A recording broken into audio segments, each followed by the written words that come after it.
Hi and welcome back to my channel. Today I'm creating kind of an intuitive art journal page in my handmade junk art journal, and as you see, the pages are already primed with a thin layer of gesso.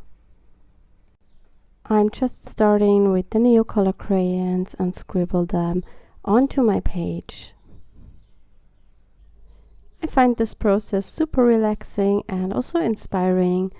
Often when I have no real idea or my mojo is gone, then I do just such a color page where I make some marks and blob in some colors, and after that I am back to my normal creativity, I would say.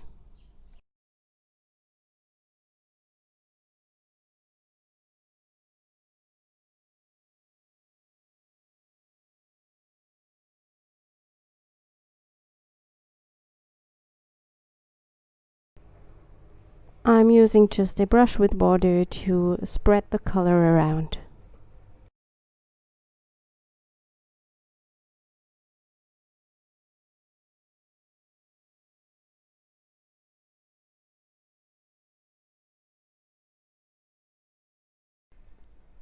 When you scribble the Neocolor crayons into the wet areas of your page, you get a really intense line because the pigments are released immediately, and this is also a nice way to create marks on your page.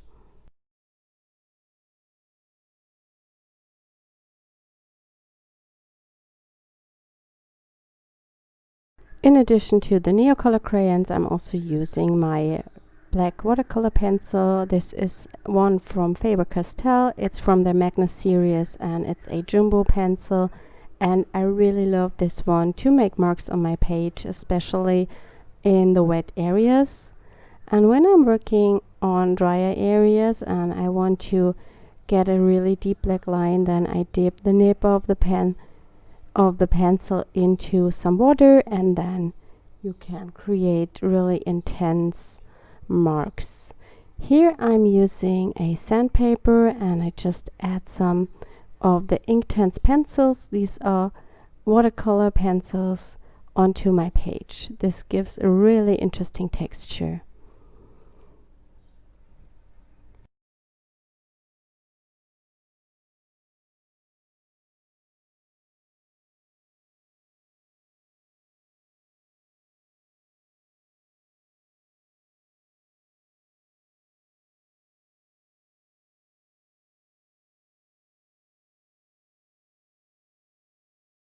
And here I'm just working intuitively. I have no plan.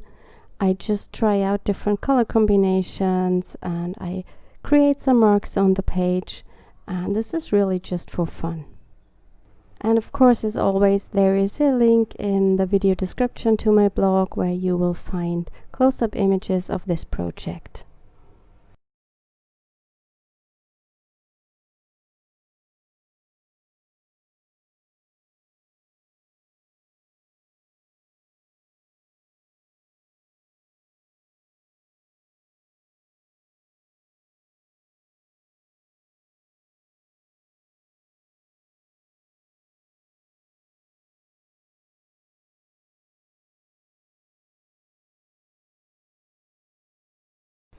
I'm also using the Inktense pencils to scribble into the wet areas of my page and make some more marks. These are not real watercolor pencils, they are more of an ink pencil because they are waterproof when they are dry. Of course not on gesso, but on a porous surface. But you can do the same thing with any watercolor pencil.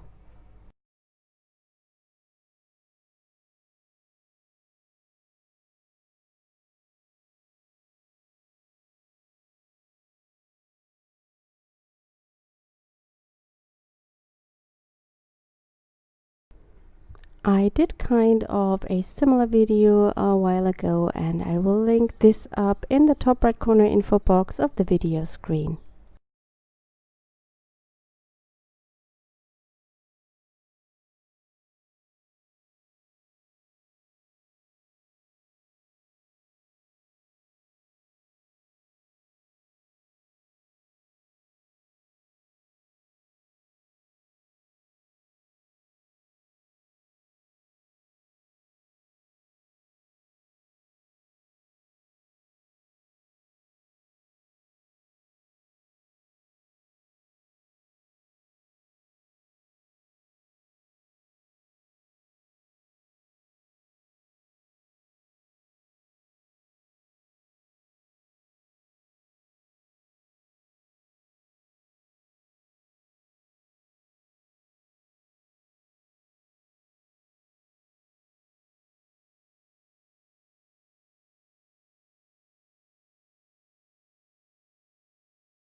I let the page dry completely before I go in with some stamping, and I think it's such a mixed media page that mixed media stamps fit best on this page, and I'm using the mixed media mark stamp set from my store.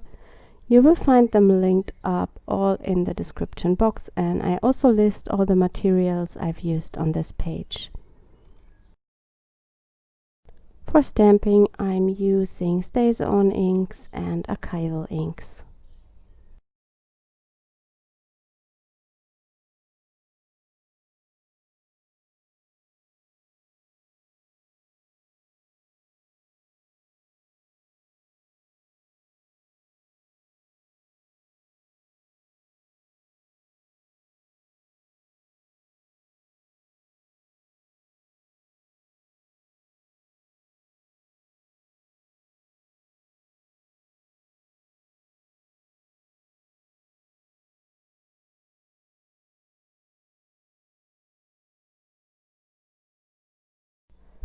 I'm just adding one of my favorite stamps from this set. These are the numbers. I never had thought that I would use this stamp so much, but I think it fits on almost every project.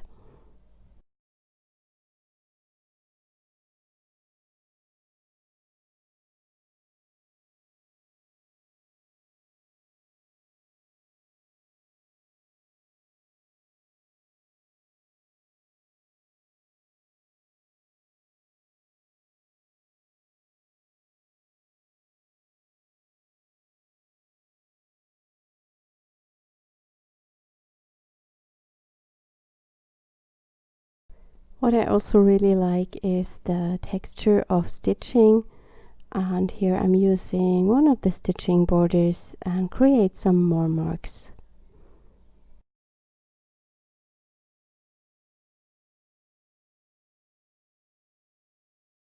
It's a bit hard to stamp on this bulky book, but as these are only mixed media and mark making stamps, I don't mind if the stamp impression is perfect, or if not, often it looks better when it's more imperfect.